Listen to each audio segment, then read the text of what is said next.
cracking.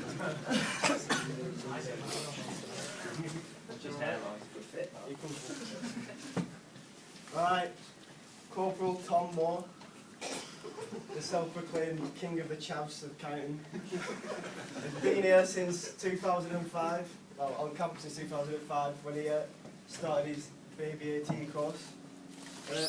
The self-proclaimed Callum Best of Banbury was on course with Bing and Ash, amongst other people, where he got the nickname Shit Lips.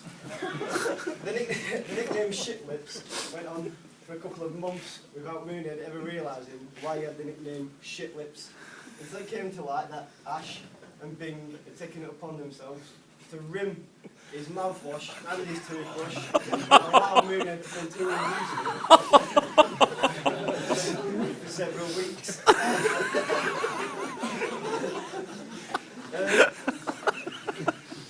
This could have led to the reason that every member of the 502 course was interviewed under suspicion of bullying poor Private Tom Moore. The bullying continued right up until the end of Corporal Private Moore at the time's course, when he was handed by Captain Wayne Owers a posting order to Iraq for the following Monday.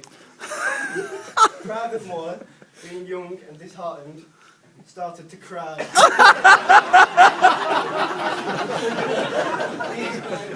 It's a true story. Being the man he is, he wasn't crying, and he claims his eyes went hot.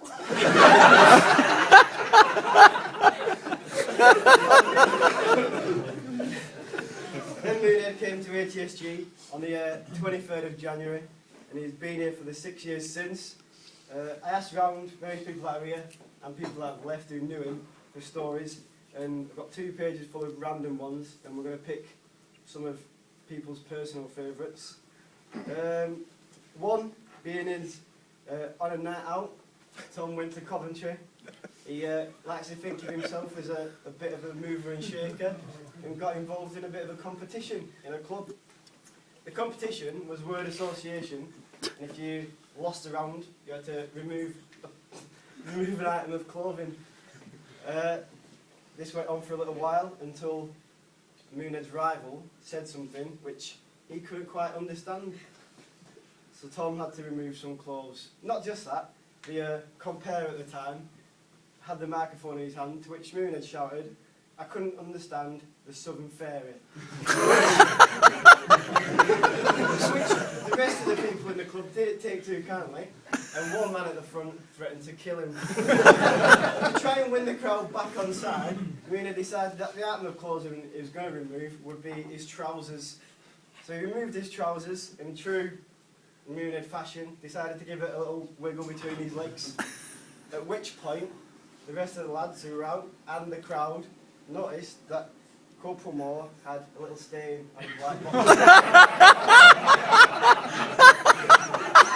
Which the chant was started by Ash, and the entire crowd chanting, "You dirty bastard." Moonhead likes to think of himself as a bit of a ladies' man, and he'll use any opportunity to snake himself a woman, even if it means visiting his mate who's just been blown up in hospital, and snaking into his almost identical sister. Some of his other conquests haven't ended too well either. On returning from Iraq, one girlfriend was a bit upset with the size of her breasts, and Tom, being the kind, generous man that he is, decided he was going to use some of his hard-earned savings to get her a boob job.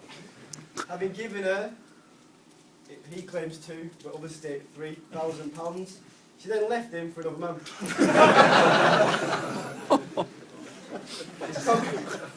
Black boobs.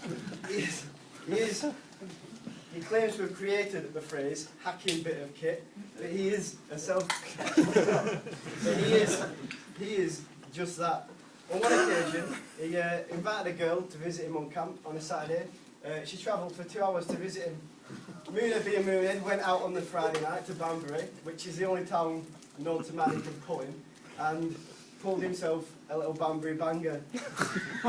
He spent the night there to wake up the next morning with 67 missed phone calls from a girl stood outside the front gate of camp, cold, by herself, waiting for a dashing hero Tom to let her in. Not to disappoint her, he got on the phone to Stretz. Stretz then got in his car, picked up Moonhead and brought him back to camp, stopping just short of camp so he could hop out of the car and get in the boot so she wouldn't see him coming in. When they came into camp, she'd already been waiting a few hours, but rather than going that extra bit of time, he just jumped straight out of the car and went to the gate and met her, brought her into camp. He was in his room, getting his loving on. Halfway through sexual act, Tom realised that he hadn't washed since the previous night's event and didn't hear from the mentioned girl.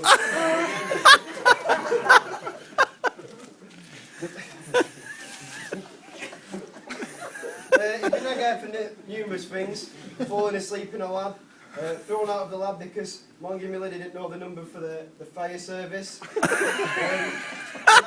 I was going through my baby AT course, we was informed by, I'm not going to mention any names, but he touched dog handlers, about Moonhead and not to be associated with Moonhead because it's a bad influence.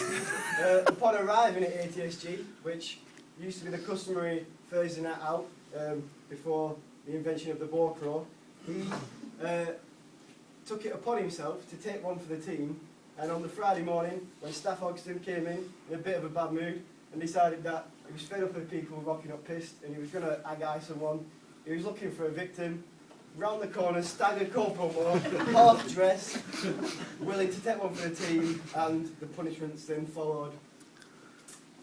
There's loads of stories. Getting caught in his room, smoking by the RSM, leaving prawn curries while he went on course for Hoff to deal with, getting chased in the duty van by a man wielding a hammer, ringing once again his 1999 Stretz to meet him at the gate and to warn the MPGS to get the guns ready.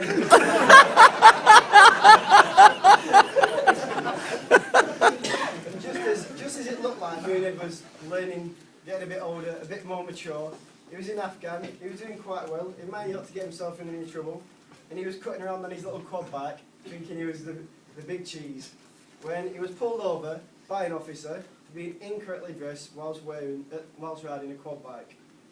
Moonhead informed the officer that he was running a bit late because he had to get to the RSOI where he was delivering a presentation. The officer, who was on the RSOI package, claimed that Moonhead wasn't delivering presentations and was lying to him, to which Moonhead looked at his TRF and informed the man that because he was an RLC camp rat, he wouldn't get to day 5 and see Moonhead's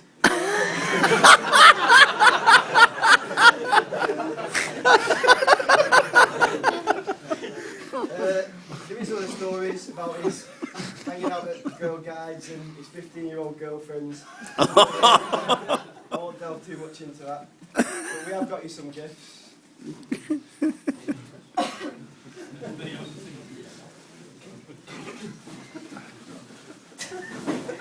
Now, we know that you're an admin nightmare, so in here, there's enough stuff to have a wash, shave, brush your teeth, and turn up on Monday morning clean. There's also a Thumbelina DVD. When Mrs. comes on.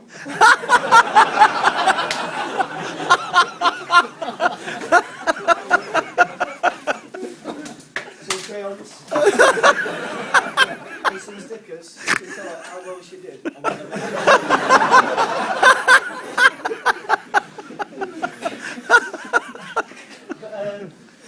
We had a whip round, and you have been here 6 years, so it would have been a shame if you left without anything. So we have got you a sensible present.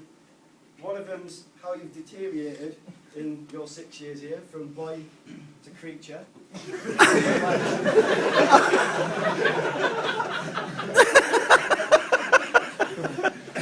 Hacking, but And there was no subtle hints dropped by Moonhead about what would be a nice gift for him, but there's a little hip flask for you as well. Right. Thank you very much. hey.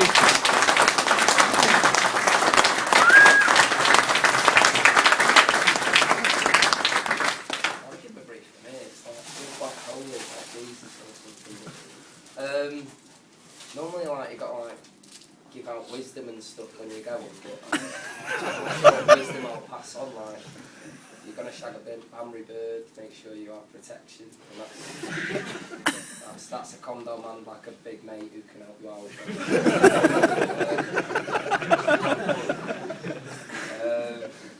I don't know. I don't know who I've got to pass my shit magnet to. Who's it going to be? I reckon it's going to be Harvey. Where is he? Where's Carl? Right, there's the next shit magnet. Let's all know that. There he is. Since he wants to pass me baton on. No, I've had a good time and all that. And times. Wait, this isn't a joke, right? I'm not going to be putting another 3-month bender on. See what's going to come in and go, you're not going really, you know, man.